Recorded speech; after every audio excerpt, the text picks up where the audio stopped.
feel this video is going to be a great experiment about whether I can actually remember any of the books I have read in the last 2 months, and also proves why you should film your wrap-ups immediately.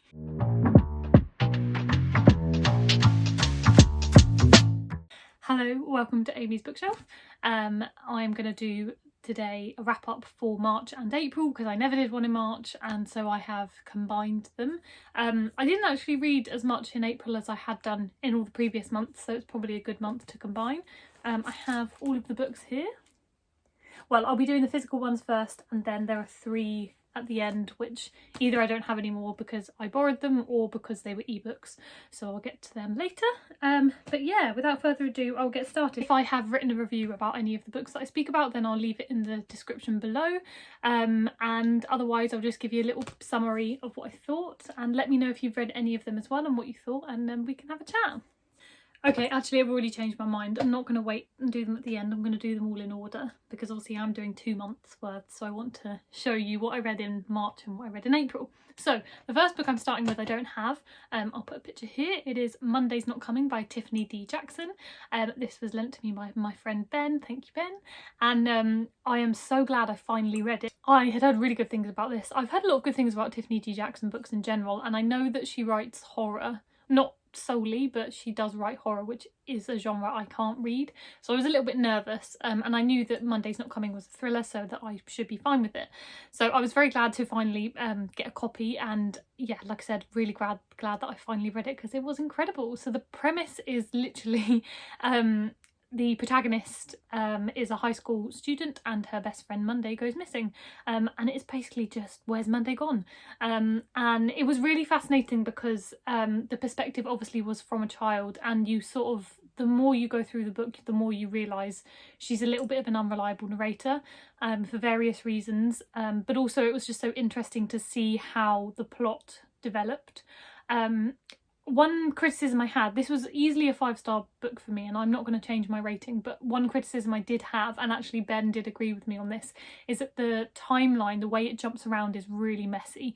So the chapters are named things like before the before, and before the after, and after the before, and things like that. It's all very vague, and now having finished it, I understand why the author wanted to have the timeline be vague, but it does mean you kind of have to stick with it, and I could understand why somebody might put it down if they weren't invested in the storyline, because it's really quite confusing, and if you're not in the mood to like really work for your book, then yeah, you might give up with it, which I do get. So if you are in the process of reading it or you want to pick it up, then please bear that in mind, because I promise that the follow through is really, really worth it, so just stick with it. And to be honest, it's not too important to make sure you've got everything straight. As long as you have a vague idea what's going on, that's all that you really need. But yeah, it was really a really good book for me, really gripping. I could barely put it down, and the writing was incredible as well. There were these passages at the beginning of some of the chapters where everyone was described like a colour, and it was so beautiful. And it really just convinced me that Tiffany D. Jackson books are worth reading, so I'm going to try and get some more of them. I've had a couple of other recommendations, so hopefully I can get some of them soon. Cool, okay, so that's the first book that I don't have, so moving on to the first one I do, we have Open Water by Caleb Azuma Nelson. This was my favourite book of March, and probably will end up being one of my favourite books of the year. It's really little, it's only 145 pages, and I have actually just published the review, so like I said, I'll leave that link below.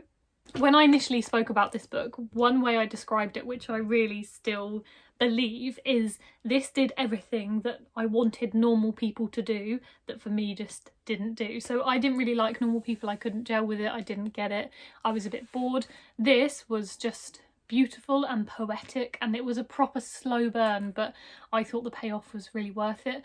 Like I said, really stunning writing.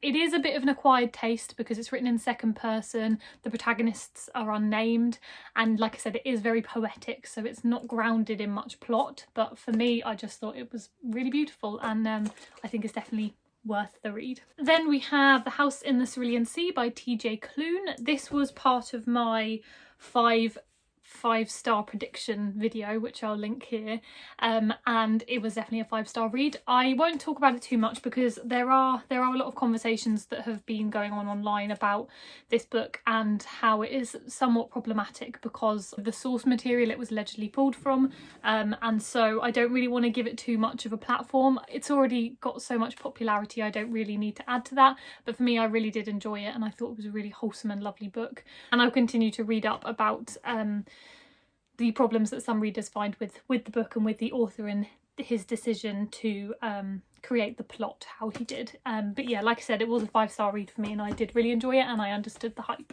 Then we have Winter in Sokcho by Eliza Shua Dasapan.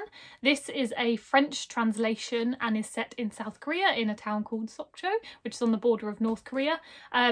This was my book club pick for March. As you can see, I've got quite a lot of notes. It was a really interesting discussion I had with my book club actually, because none of us really loved it. None of us gave it 5 stars, but there were a lot of interesting conversations to be had about the book.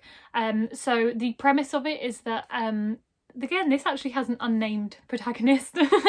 That's not often that I read books that close together that don't have protagonist names. But anyway, so it's about a woman who lives in Sokcho in this tourist town, and in the middle of winter, which isn't peak season for Sokcho, a French illustrator slash author comes to stay there, and she kind of becomes his tour guide. He claims that he wants to see the real Sokcho, but as she begins to show him parts of it, it becomes clear that he's not actually interested in getting to know Sokcho. It was really interesting to watch their character dynamic, and I liked watching it unfold, and like I said, I think there are a lot of interesting things to discuss. But interestingly, during the book club discussion, we found a lot of points that we agreed with in terms of what we wanted the book to do. One of them I won't say because it does kind of spoil it. There was something that we thought should have happened at the end that didn't. So if you have read it, let me know and I'll let you know what that is. But one thing that I can kind of say because it doesn't spoil it is, like I said, the guy in it, the tourist, is an illustrator and an author, and he's writing this book, and it's a bit vague, but it appears to be like a graphic novel because obviously he does a lot of illustrations, or maybe like a comic strip, but like I said, a lot of it is based in illustration. And we said what would have been really interesting is if the book itself would have been a graphic novel, and you could even go as far as saying the book would be a graphic novel and then the author by the end you realise is writing this book, so it's all very meta. But I think that would have been a really satisfying payoff, because unfortunately it didn't really do it for me. I gave it 3 stars because while it was interesting and I really loved picturing the town and the way it was described, there was just nothing for me that I thought, wow, this is a great book. And I think it either needed that thing at the end that I mentioned, or something really cool and different, like being a graphic novel that's about writing the graphic novel you're reading, something along those lines. So yeah, if you've read that, please let me know, because it is a really interesting book to discuss even if I didn't love it. And obviously it's always good to read translations. Then we have another one of the books I don't have, which is the second book in the Finlay Donovan series. I'll put it here. This one is called Finlay Donovan is Killing It. The first one is Finlay Donovan Knocks Them Dead. Hello, editing Amy here. As you can tell from the book cover, I got that wrong. The first one in the series is Finlay Donovan is Killing It, and the second one, which I read in March, is Finlay Donovan Knocks Them Dead, so apologies for that confusion. And yeah, I really loved it. I really loved the first one. These are really like fun murder mysteries. It's about a suburban mum who basically accidentally turns into a hitwoman, and it's just really funny, really fun, easy reading, very fast. It's very easy to pick loopholes in it. Obviously it's a murder mystery, so there's a lot of murder and mystery, but no, there's a lot of, you know, like police involvement, there's a lot of like lawyer based things and and murder and all of that, so it's very easy to find things to pick apart that you think, oh, that's not realistic, or oh, that's not how it would happen. But I don't think it's worth it with this kind of book. As long as it is fun and you're enjoying it, it's just not worth picking apart. So for me, again, I really enjoyed it, and I'm looking forward to the next one in the series as well, and I'll probably buy the ebook version of that too, because I've read the rest of them as ebooks. So yeah, I'd really recommend that if you're looking for something fun and fast paced. I think I gave that one 4 stars, or maybe 5, maybe 4.5, put it in the middle, but yeah, really good. Then next we have Fredrik Backman's Anxious People. This was also in my 5-star five-star predictions video, and I once again gave it 5 stars. So I'm glad that the ones I predicted I was going to give 5 stars have actually lived up to my expectations. I've read quite a few Fredrik Backman books in the past. I'll link you to that video and you'll be able to hear me talk a little bit more about the Fredrik Backman books I've read, but essentially most of them are really good except for one that I read which I didn't enjoy. So I was really hoping this one was also going to be good, and it really was. I think this had all of the character of A Man Called Ove with like the heart and the depth of Beartown, and yeah, I really enjoyed it. I feel like it's Backman at his best, and it was just so compelling, so witty. I love the way that he writes it. He's Swedish and they're translated from Swedish, and yeah, I'm just glad that I have found another book of his that I love. There are a couple I haven't read yet, so hopefully I can finish reading his back catalogue and hopefully I'll enjoy the rest of them as well. Oh, I didn't tell you the premise of this one. This is about a bungling bank robber who accidentally takes a flat of people hostage, and then it's essentially trying to work out who the bank robber is and kind of solve the mystery of how they ended up doing that. So there's a big cast of characters, obviously everyone who's in the flat, the bank robber themselves, the police that are involved in trying to find out what's gone on, and so you kind of hear all of their points of view. You get a little deep dive into their lives, and then you also can see some interviews at the police station to basically try and uncover the mystery. And yeah, I thought it was really good. It was really compelling, and because there were so many different characters, you get so many different perspectives because they're all from different walks of life, and like with a lot of his books, it just shines a light on the human condition and how imperfect we all are. But I really enjoyed it, so I would recommend that. Then next we have another one I don't have, which is The Year After You by Nina de Pass. I think that's it. I'll put the cover here. I borrowed this from Jazz, from Travels in Fiction, and I didn't love it. I think I gave it 3 stars. It was okay. It's a young adult, it's just contemporary really. It doesn't have any more specific genres than that, but it's about a girl who goes through something pretty traumatic, and as a result her mum sends her to boarding school in Switzerland, I think, and it's about her kind of starting afresh, starting a new life, also trying to confront some of the truths from her past. So obviously slowly throughout the book we learn a bit more about what happened to her and how that's affecting her now, and I did really like it. I thought it had depth and I thought that there were a lot of interesting conversations, but for me it didn't have enough to keep me gripped to the plot. I'm not sure what I wanted from it that I didn't get, but sometimes you just don't love books, and I think that was just one of them. There's not really anything particularly wrong with it, but for me it just wasn't a 5-star read. But I didn't hate it, and I'm sure other people do really like it, so if you're looking for something, or if you're looking for a YA contemporary, then maybe look into that one. Yeah, so 3 stars from me. And then I think this is technically part of my April wrap-up, but I started it in March. So this is Love After Love by Ingrid Persaud. This is set in Trinidad and Tobago and also in the US as well, and it's about a family. It has 3 perspectives: the mum, the son, and the old man, Mr. Cheaton, who comes to stay with them.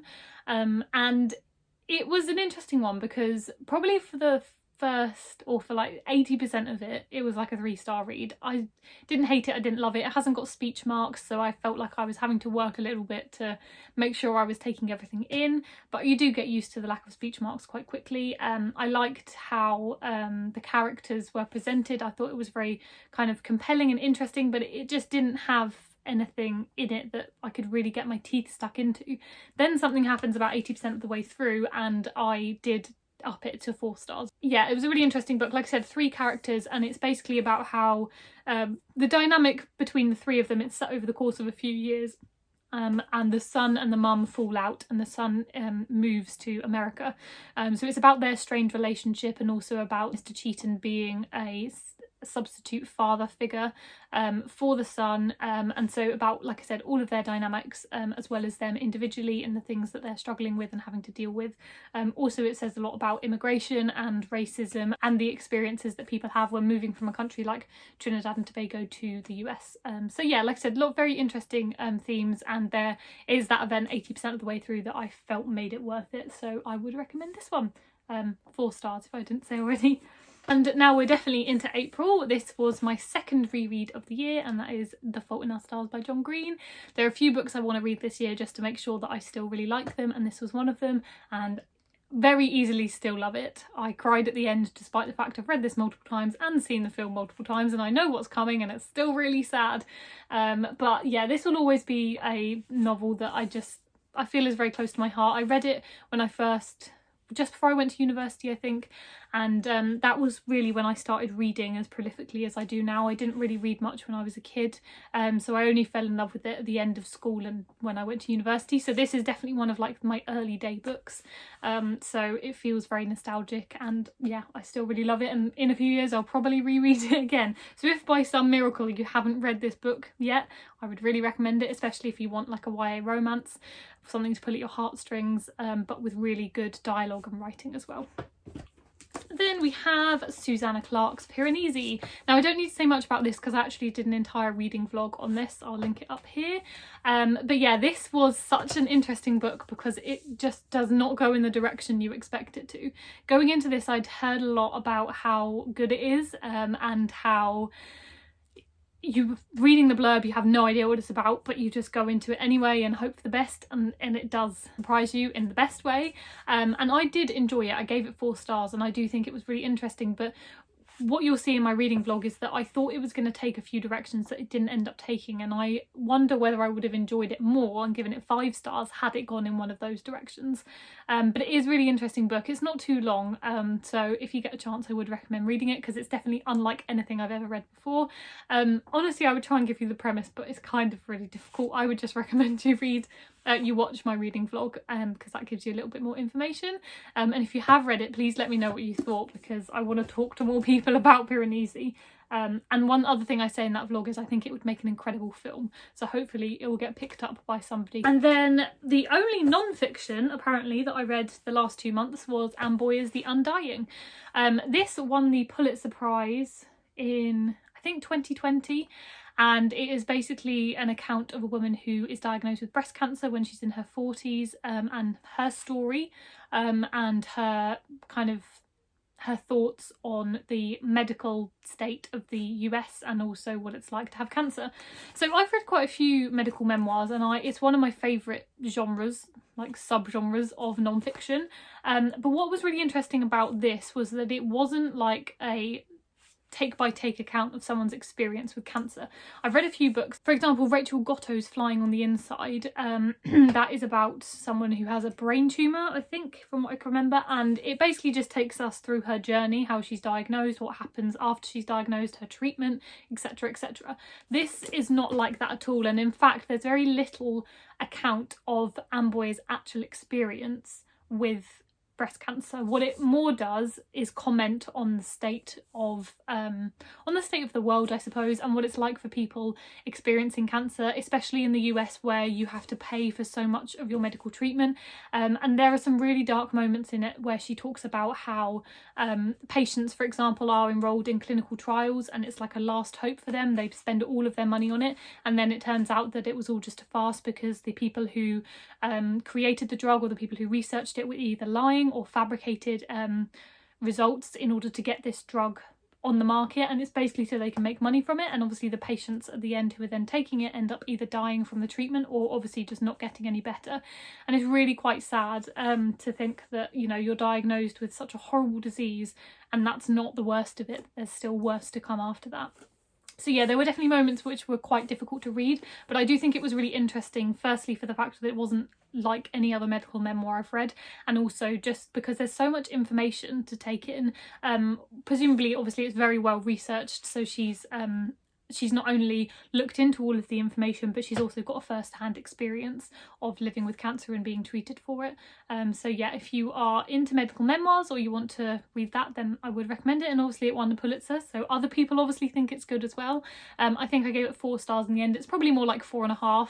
I didn't give it 5 just probably because it lacked a little bit of personal experience for me, so I didn't quite feel connected to her like I do with some other medical memoirs I've read, but it was certainly a really good book and I would recommend it. Okay, moving on to the last 2 of the month. So firstly we have my April pick for my book club, which was Holly Jackson's A Good Girl's Guide to Murder.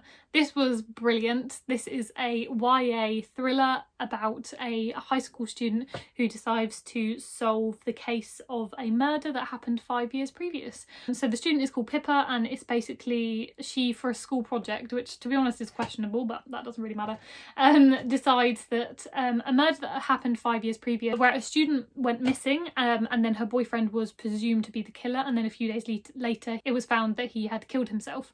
So one student dead, one presumed dead but missing, and the case is kind of closed because everybody assumed that the reason that Sal, the guy who killed himself, the reason he did that was because he'd murdered his girlfriend. So from the police's perspective, they'd seen enough and they were happy to close the case. However, Pippa's not really satisfied. She thinks that's not what happened, and so she begins to investigate and uncover the truth. And yeah, it was just really interesting. There were so many layers to it. It was really quite clever how the plot unfolded, how many twists and turns there were, the red herrings that were thrown in there, and there's also some interesting presentations in the book, because most of it is just standard prose, but there are some parts where, you know, there are pictures, which I think just makes you a little bit more compelled to the story. It makes you feel a little bit more immersed into it because you can see what Pippa is seeing, so I really like that. So yeah, my book club mostly loved it as well. We were talking a little bit about how interestingly, the US edition and a lot of the other European editions as well moved the location from the UK to the US. So this is set in the UK, and for whatever reason the American version is set in America, although apparently it's not done very well because there are a few moments where it doesn't match up. So for example, there's like drinking where people are like drinking in it, but obviously the drinking age in America is higher, so it wouldn't really have worked, and little things like that, which is weird how they didn't notice it, and also still don't understand why they bother moving it. We were speaking a lot about that, like things like The Girl on the Train and other books that get turned into movies and they decide to move the location. So don't know why they do it, but they did for A Good Girl's Guide to Murder, so if they did a film I'd be very interested to see where that one's set. But yeah, 5 stars for that one. And if you're looking for a quick fun murder mystery, then actually I don't know whether I describe it as fun. If you're looking for a quick satisfying murder mystery, I'd recommend that one. It's also part of a trilogy. The second one's out and I think the third one's maybe coming out, so I'm definitely going to be reading the rest of them. And then finally we have Clara and the Sun by Kazu Ishiguro. I have read one other book by this author, which was Never Let Me Go, years and years ago. That is one of the books I want to reread this year because I barely remember what I thought of it or what happened, to be honest. But yeah, I'd heard good things about this and I wanted to read another Ishiguro book because like he's got so many out and everybody raves about him, so yeah, wanted to know if I could jump on the bandwagon and also love him too. Unfortunately this was a bit disappointing for me. The premise is that it's about a AF, which is an artificial friend. He writes a lot of sci-fi, so it's always going to involve some kind of like dystopian sci-fi storyline. Yeah, and this one's about an artificial friend called Clara who moves in with a sickly girl called Josie, and it's about Clara's perspective on the world, but also about Clara trying to get Josie better, about their dynamic and about the rest of Josie's family and how they are living basically in the world. For me, it just didn't quite reach the depth I wanted it to. There were a lot of conversations about obviously artificial intelligence and Clara, how close to a human being she is, but I think for me I wanted it to go a little bit further than that, and unfortunately it just didn't. And whether it's that maybe if I watched the film adaptation of it I would be compelled to it a little bit more because I wasn't maybe picturing it in the same way that it was intended to be written, if that makes any sense. I don't read a lot of sci-fi, so maybe my brain just isn't wired to be able to kind of visualise it as well as I possibly could, because I know a lot of people really love this book, so maybe it's just more their speed and it wasn't mine. Yeah, so I think 3 stars. I didn't absolutely hate it, but yeah, I just at the end I was a bit like, what was the point in that? I didn't love it, so yeah, not sure if I'll write a review. I'll let you know. Okay, I think that concludes everything. There should have been 13 there. I apologise if I've forgotten any. But yeah, that was my March and April wrap up. So some really good books in there, quite a few 5 stars, which is obviously very good. And hopefully I'll have some more 5 stars to come in May. So yeah, let me know what you've read over the last couple of months, or just if you've read anything good recently that you'd recommend, or if you've read any of them and you want to chat about it, then yeah, let me know. And as always, please like this video, please subscribe, and I will see you next time. Bye!